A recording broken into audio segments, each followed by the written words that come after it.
Patreon. Patreon. Hey, you fuckers, come to Patreon. Okay. Oh, and I totally forgot the. Oh, yeah, that's right. Right there. Post it here.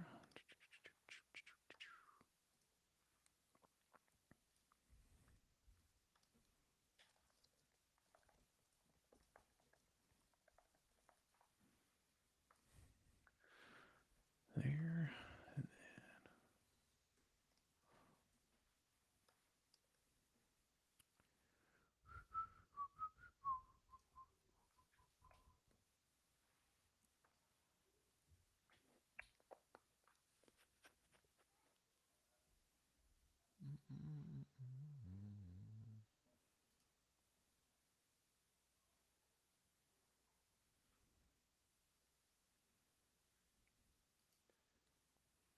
So I tried calling fire departments and all these people, and they're like, "Well, you got to go talk to this person, or you need to go talk to this person." I'm like, "Who do I need to actually talk to?" Nobody wants to be the one to answer any questions because it's like it's like, do we need a? One second.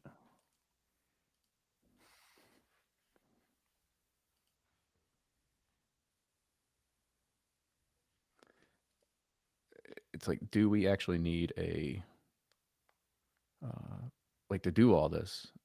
Because I was like, I don't know if we need a change of use or anything. They're like, well, what's the current?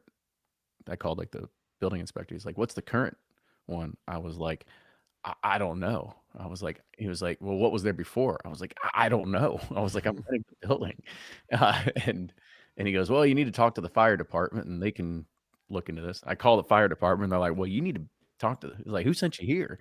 And I was like, the building inspector. And they were like, well, you need to. And they're like, well, you just need to talk to this other person, which was Jim Martin, who is the person Brian Brian had told us through, which oddly enough, they gave us the number, which is just the number straight to to the the fire office. department. Yeah, it's not even directly to him. Hey, Drifting Dreams, good morning.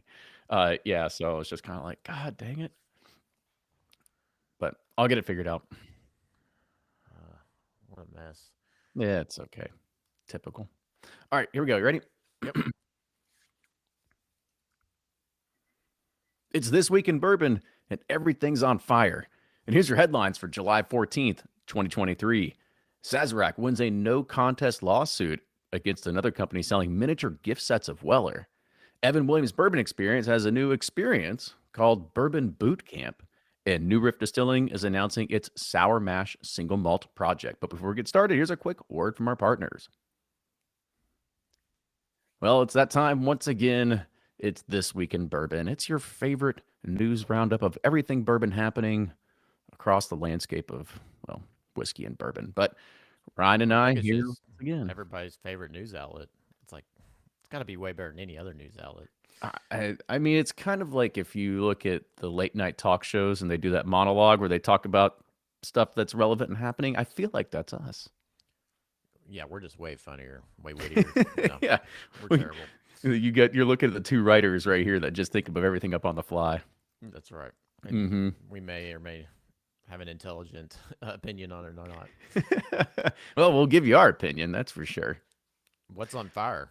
Everything. Everything's on fire. Well, that's what it just, if anybody had looked at my Instagram story this past week, I have been trying to get myself up to, let's say, more than educated on international building codes, international fire codes, Kentucky building code, National Fire Protection Agency codes, just to see if like everything we're doing for Pursuit Spirits is right. And I think we are. I think we can. I'm pretty sure we can get away with, you know, doing the thing that I think we can do and the space that we're going to need, and knowing our maximum allowable quantities to make sure that we're not hitting high hazard area, and knowing like it's crazy. There's so many things that I've been able to point out that says when you're building all this, that anything in a wooden cask, if it's spirits or wine, is actually exempt from fire codes. And I'm going like, this is pretty amazing and crazy. So It's just a lot of stuff to learn.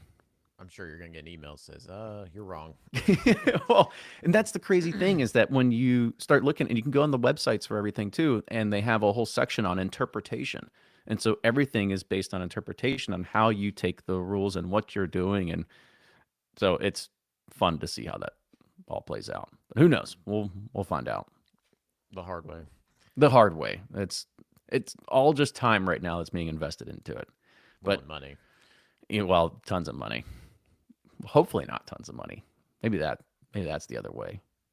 Just feels like it. Yeah, it's constant. Just chucking money at the problem and hopefully something comes out the other end. Fingers crossed. Yeah. Well, here, let's talk about some upcoming stuff, at least that I know I have going on. So, if you are in the Columbus area, I will be presenting to cows. It's not the Moo, but it's the Central Ohio Whiskey Society, and that's going to be happening on August 9th. So, if you are in the Ohio area and you are in Central Ohio, in Columbus, you're a part of cows, please come to the event. Love to be able to have you there. And then if you can't make it or you're not a part of it, or maybe you're inside of cows and you want to even get further in depth with it, I'm going to be doing a pairing dinner at Milestone 229 on August 10th. Tickets to that will be available to be coming soon. The cost is going to be somewhere between $100 to $125 a head, but it's a complete pairing dinner. The chef has been putting some really cool things together, all four different, should I say, all. Plus, there will be a welcome cocktail that's none other than Ryan's famous bourbon mojito. Yeah, I'm jealous. I'm gonna miss out on this one. That chef looks amazing there. I was looking at the menu and their current offerings. That place looks great. So, and I'm a foodie, so this is right up my alley. But I hope the bourbon mojito turns out. It's not me making it, but I'm sure somebody more qualified will probably make it better and maybe have some suggestions to make it better. So yeah, that'll be a fun one. Those food pairings are a lot of fun because a lot of people just automatically think wine is like the only thing, but the more and more I drink bourbon, and maybe it's just my palate's been ruined by bourbon, and that's all. But it really does pair well with food. It's amazing, quite amazing. So that'll be a great event. I mean, I can pair anything with bourbon. Like, give me some Cinnabons, give me some, I don't know, some Raisin Cane's sauce. I'll figure it out. It's all the same result at the end of the day. For sure. Yeah, you're really gonna. It's really gonna test me because it's one of those things. Actually gonna start doing it at home. I'm gonna whenever I'm making for dinner, I'm gonna start pairing something bourbon with it. See if I can pull out the flavors and do whatever, so I don't look like a jackass when I'm in front of A people. good a good starting point is Peggy No's book. Um, Oh yeah, you what is read that, that? didn't you? Yeah, yeah. Can't remember what it's called, but What fork do I pair with my bourbon? yeah, yeah, yeah, something like that. That's a good starting point and reference for people. I know how to start pairing and whatnot, and what foods typically go well with each other. So it's a good starting point for folks if they're interested in that. Totally. I'll let you Uh, borrow my copy. yeah, please do. Other things I should probably just mention. So if you're going to be in Highlands Ranch, Colorado, Oakton Smoked is happening tomorrow on July 15th. So go and check out all of our ambassadors that'll be there. I'll be at the Texas Package Store Association Trade Show on July 30th. And then I just added this to my calendar. I'm going to be in Vegas for my actual work, but I just found out the ADI conference is going to be happening there at the same exact time.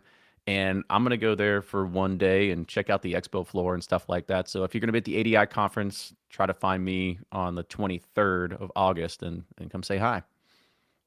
Yeah, I want to be in Colorado this time of year. That's like the best time. So Yeah.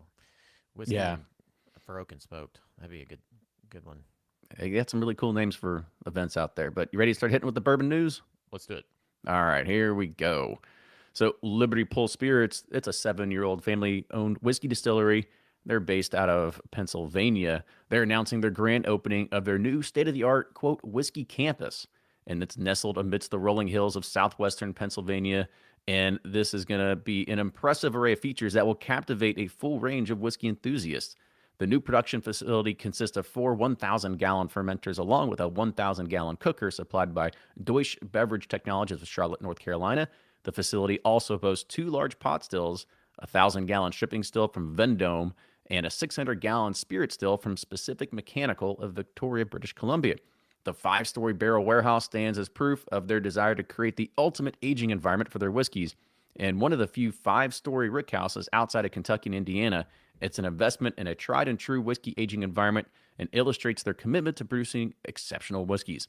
The doors of the whiskey campus will be open to the public starting Saturday, July 15th at noon, inviting all to embark on a one of a kind journey into the world of Liberty Pole spirits. All right. Well, congratulations. That sounds expensive. A lot of money. So I'm sure they're anxious to see it start, get up and running, start making some money, get some Oh, tell me tourism about it. dollars in there.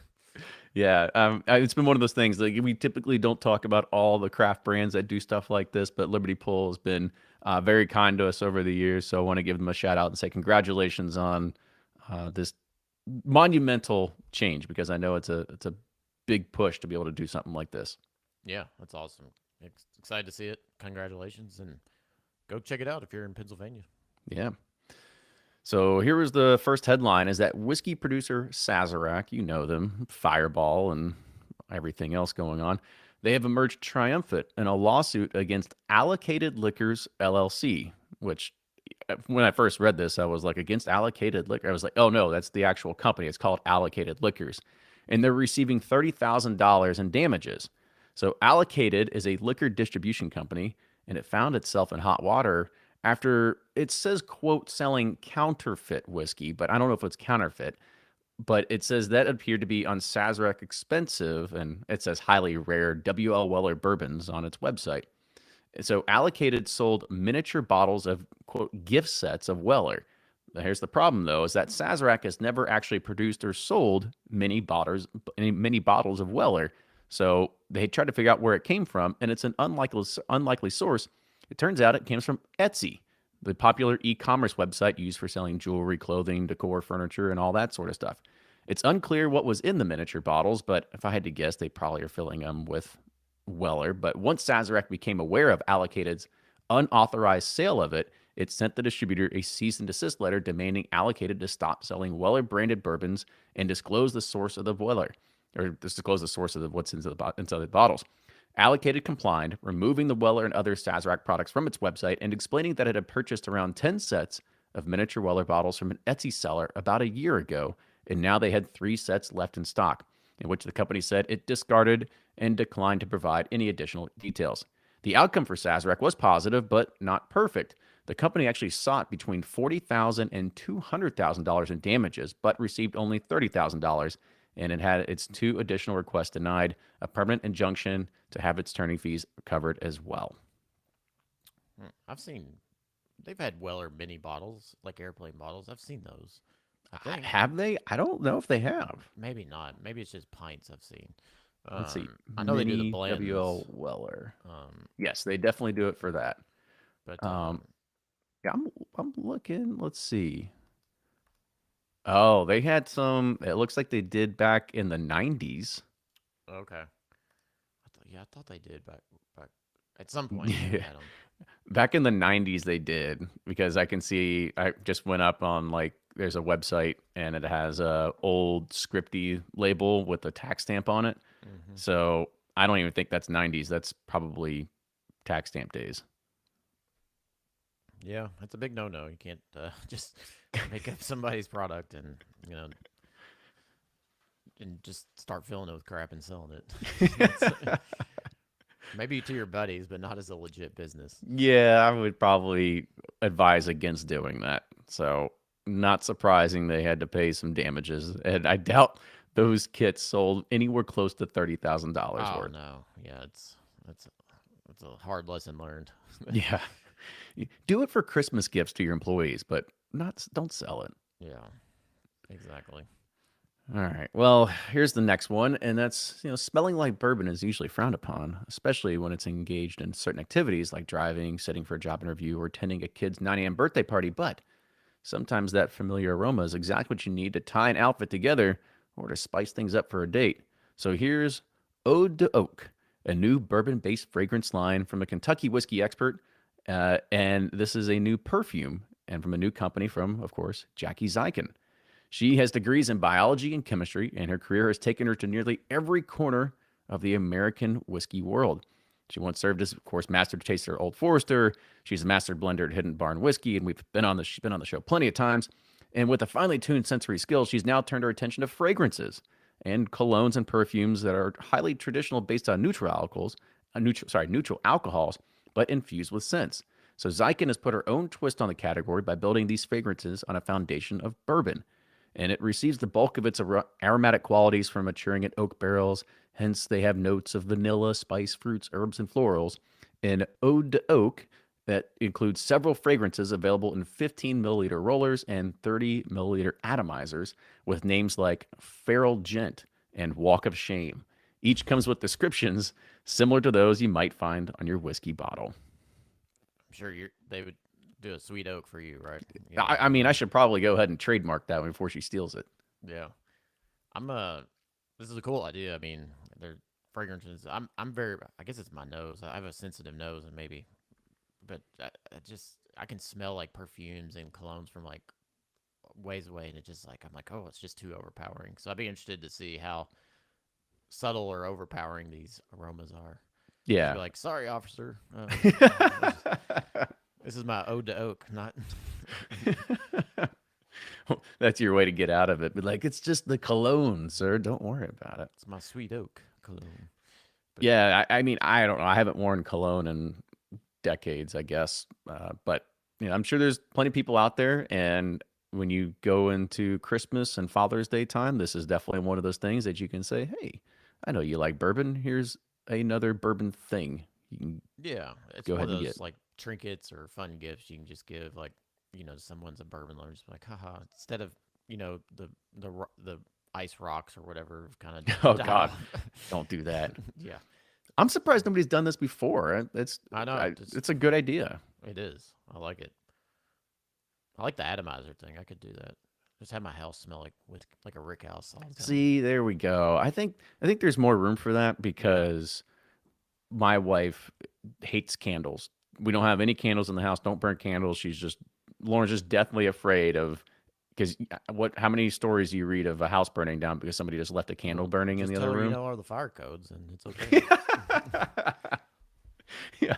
Like we have 1 hour fire rated drywall everywhere, Lauren. We got at least an hour to get out of here. Exactly. But yeah, she's definitely afraid of it. But yeah, those atomizers, those are a good way to just kind of like have it just kind of, you know, seep into the room. Or it's a great way that she just needs to get on this. And all of a sudden, what are those people that do like the plug-in ones? The Like Glades. Glades, yeah. She's gonna get acquired by Glade. Yeah. Or take over essential oils, because everybody puts those in those like atomizers, vaporizer, whatever. This could take over. I'd rather have bourbon than lavender. Yeah, there you Lavender go. never really makes me more peaceful or sleep better, as they say. It's supposed to, but it doesn't work. No, I like Brian Vaughn. He says, "I'm not day drinking. It's cologne." that's right. There's your new tagline there, Jackie. Run with it.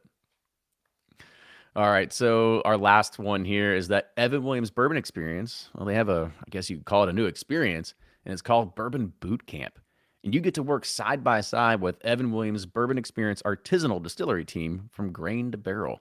Your group will also get a chance to sign that day's barrel before it heads off to one of the aging rick houses, and you also get to top off a hard day's work with some breakfast. So there's a 6 guest maximum, and it's priced at $600. I think that's per person. And participants must be at least 21 years of age and physically be able to lift at least 50 pounds. It's a 4-hour experience. And of course, appropriate shoes and clothing must be worn. And if I remember correctly, I think it starts at around like 7 in the morning. Where was this at again? Sorry. This is at the Evan Williams Bourbon Experience in Oh, downtown okay. Louisville.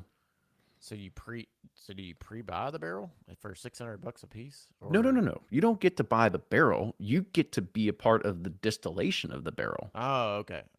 Sorry, I don't know how like YouTubers and this and that check comments and then listen and try. I was trying to read comments while listening to you, and I totally blanked out. But anyways, okay, I'm Put it with you this now. way. It's the same exact thing. Remember when I put it out to our Patreon community and I said, "Hey, would you all be interested in ever just like coming to help us bottle one day?" And people were raising their hands left and right, going, "Yeah, I'd love to do that. That sounds amazing." And yeah, I'll send you home with a bottle.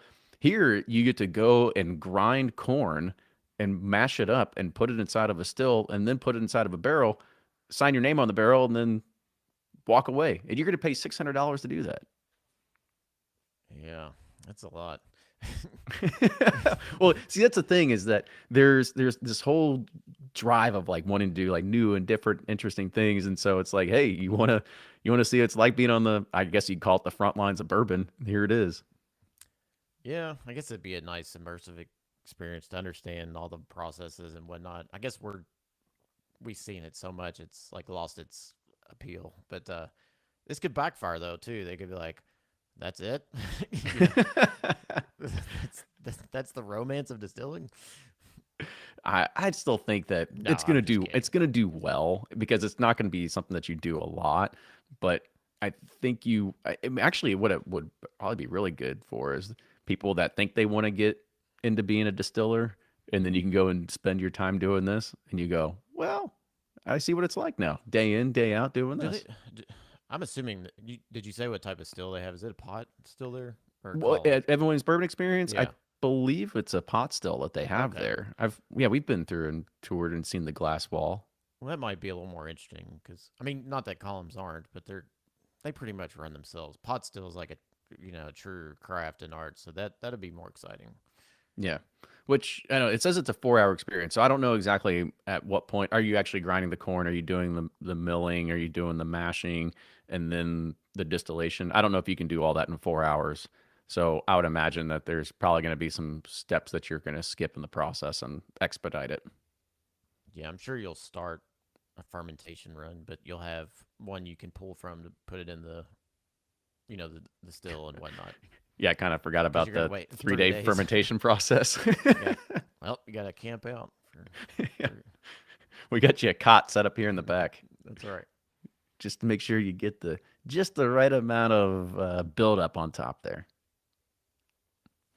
All right. Well, that's going to do it for the news. Stick with us. Back with some bourbon release news. All right, everybody. So you heard some bourbon news, but you're probably going, just tell me what bottles to buy. I've I've seen the distillation. I've been on tours. I just want to see what the end product is, and here you go. So Preservation Distillery, they're coming out with a new edition of very old Saint Nick, and it's called Immaculata. And this is one of their limited edition release bourbons. So known for their skilled blending, Preservation has released their Immaculata consistent with its many expressions of American whiskey. Immaculata utilizes a base of 15-year-old non-chill filtered bourbon at cask strengths between 150 and 120 proof. Created in 1986 under the same ownership for over 30 years, Old St. Nick is not an old brand resurrected or a craft restored to make a new sound old, but it has exciting small releases for many years of methodically collecting vintage stocks and barrels that are now coming of age. And it's also going to have a price tag of $259.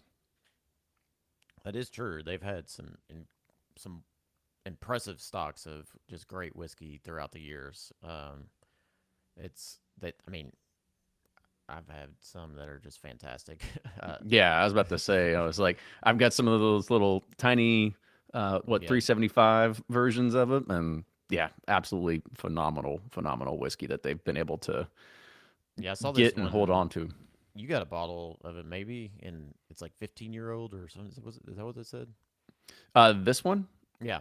yeah. So we do have a bottle of this that was sent to us. It's actually sitting at the warehouse, ready for us to start Whiskey Quickie reviewing it soon. Oh, I'm excited. Can't wait to try it. Yeah. So add that to the bucket there. So here's our next one is that Limestone Branch, their master distiller Stephen Beam, who you heard on the podcast before, is announcing their 2020 release of Yellowstone limited edition Kentucky Straight Bourbon Whiskey. But this latest bourbon features a blend of 7, 13, and 16-year aged bourbons finished in Tokai casks. And Tokai is a traditional sweet wine from the Tokai region, or is it? Yeah, I think it's Tokai because it's like Tokaji, but that's not how you say it. It's Tokai. It's a region of Hungary made exclusively from white wine grapes. It's bottled at 101 proof, has a limited allocation of 10,000 10,000 cases that are three per case. So I guess you could say 30,000 bottles, and has a suggested retail price of $100, and it will start shipping out this August. Didn't take long for those Penelope concepts to infiltrate the Lux Row portfolio. Yes, finish it all. Make it. I'm sure Stephen Beam calls it Takaji because that's what I call it. But I out of I actually did like the Penelope Takai or whatever the hell he said. It was a nice fruity made the rye. That typically I do not like MGP ryes, but the Kai adds this nice fruitiness to it that kind of tame down like those like harsh spices and whatnot that you usually get with those in the spearmint of 95.5 ryes. So Mm-hmm. yeah, I like it. Yep. So we'll just. I don't know how you find the Takai barrels. I've never really asked for them, but maybe something we We got to should look ask into. Jessica. Yeah, well, it's something we have to look into because if it's a hot thing, well, we want to make sure we're also looking at the hot thing too. Mm. I've tried Takai. I still think sherry's the preferred finishing for ryes, at Mm-hmm. least for ours, anyways. So Yeah. Well, it's and here's the thing: is maybe we shouldn't chase the trend. Everybody's going after the Ambarana thing. Everybody's going after the cigar blend thing. Like, let's go the other way, and I think we'll be able to create something different.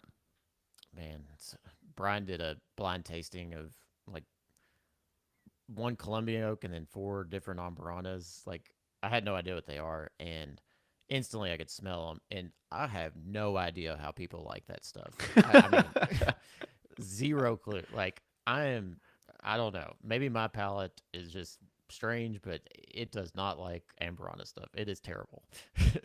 Well, that's what we said. We'll if everybody's going that way, we'll go the other way. I know it's all subjective, but I cannot do it. It is. Ugh, ugh.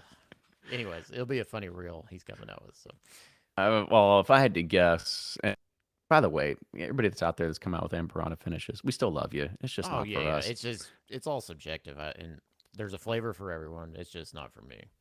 Yeah, and I would if I had to guess because this is not something that's for. I feel it's polarizing, but I think it'll be one of the trends that die the quickest. I don't know. There's the people that like it love it, so I think there's always going to be a market for it. I feel like it's gonna be comparable to Dickel. It's like people that like it, people that hate it, and there's just no meat in the middle. Exactly.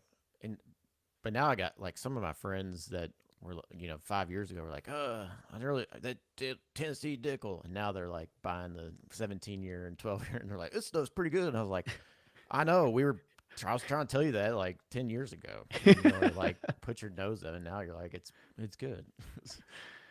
You're just a trendsetter. That's what happens when you're ahead of your time. No, I'm not. There's people that a trend set that I follow from that I follow them. So I'm just a I'm just a mooch. Yeah. All right. Well, here we go. Last news article, and that's New Riff. They're announcing their sour mash single malt project. This is an unprecedented exploration into the intersection of malted barley and sour mash whiskey coming together.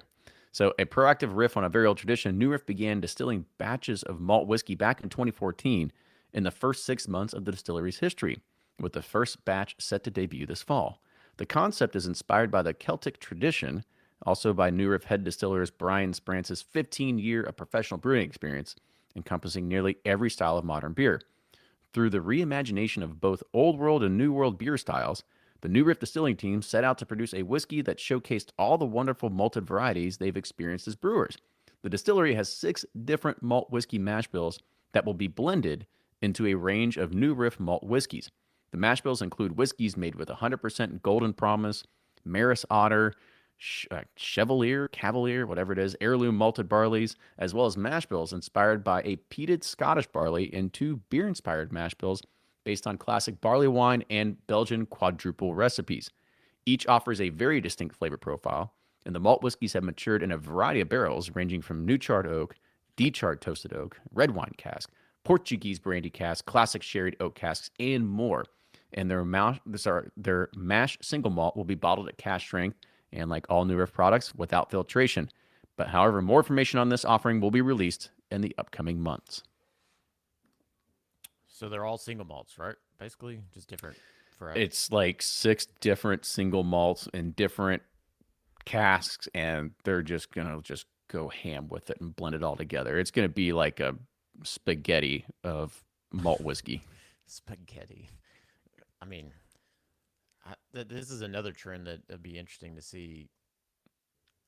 how it plays out. It's all these companies coming out with these malts. I think it's very regional and very, but I think there's definitely a market for it. It's not for me. Like, it, there's some that are okay, but I'm not like, oh man, I just can't wait to sit with my single malt. But everything New Riff puts out is pretty damn good, except for that peated one. That one week I just could not do. It was that's just me and Pete. I think that's probably if you like Pete and Ambrana, you're in the same like You're in the that's same your wheelhouse. yeah, that's your jam, but that's just not me. But yeah, this is a long way to say they're probably good for because New Riffs always puts out good stuff. What I can't appreciate about this though is that they were a little ahead of the time, so they were doing this back in 2014. They're just Yeah, not sourcing or doing this. Like it's all their stuff. So that's why I'm excited to be able to try it. So it's really cool. Like I said, it goes against my inner, I guess you could say, operations like handbook of saying like let's be consistent. And they're like, I got an idea. How about 6 different mash bills with 14 different casks, and we'll just figure that shit out later. yeah, it's a fascinating. The new customer does not like consistency. It's just like they just don't want things to taste the same. It's a weird. There's definitely a market of people who just like I just want that. And I know it's going to be the same, but the people who we appeal to definitely do not like consistency. No. So you're always having to pivot and try to find an angle and a different flavor profile that they'll be interested and excited about because they're like, yeah, I like that one, but I've already had it. And you're like, well, why don't you buy it again if you like it? It doesn't make sense. But Yeah, that doesn't make sense, but that's the new consumer. It's chasing the shiny red ball. yep, pretty much. That's what you have to do. Constant innovation or finishing or whatever you're going to call it. It's all the same. Okay. Actually, what Drifting Dram says in here, let's just stick with the buzzword. We'll just call it reimagination. I like that. He says, "Please, marketing folks, stop it." Sorry, we're gonna start using it now. We're reimagining everything. Yeah, we're Illuminati. We're having so many ideas coming to our heads. You just wait till all of the synonyms we're gonna drop in the next press release. It's gonna have your mind going bonkers. It is weird. It's like where else can they go? It's like how many more wine casks, how many more like finishes are there left to try that haven't been done or haven't failed? And I don't know. It's like, do we reach a peak like where there's just no new ideas? It's kind of like Uh, TV shows and movies where it's just like the same. You have to do like Sherry Part Two. You know, just like a sequel to I don't know. extra this time with extra sherry. That's right. Now, I don't. Maybe it's the point where we got to take our bourbon and turn it into atomizers, and then you just have to drink the atomizer. Like you just got to get crazy. Or just put a webcam in it or send it to space. That's There we go. How far can you take it? yep. All right. Well, that's going to do it for another edition of This Week in Bourbon. I hope you enjoyed it. I hope you're going to come and check us out when we're promoting Pursuit Spirits and Pursuit United across the country. And of course, make sure you keep checking our Instagram, not only just for Bourbon Pursuit, but also Pursuit Spirits. You can go and you can try Pursuit United in one of the 9 states we're distributed in. We got our ambassadors. They're always out doing tastings every single weekend. So make sure you check it and go get you some. And if you want something that you know is going to be good every single time and you don't have to chase trends, we're your team. So There you go. That's the new tagline. No more adventure and bold flavors. It's the same great consistency. we did the adventure and we found it and we're going to sit on All it. right. Cheers, everybody. We'll see you next time. Toodles. Bye, everybody in YouTube land. See you later. See ya.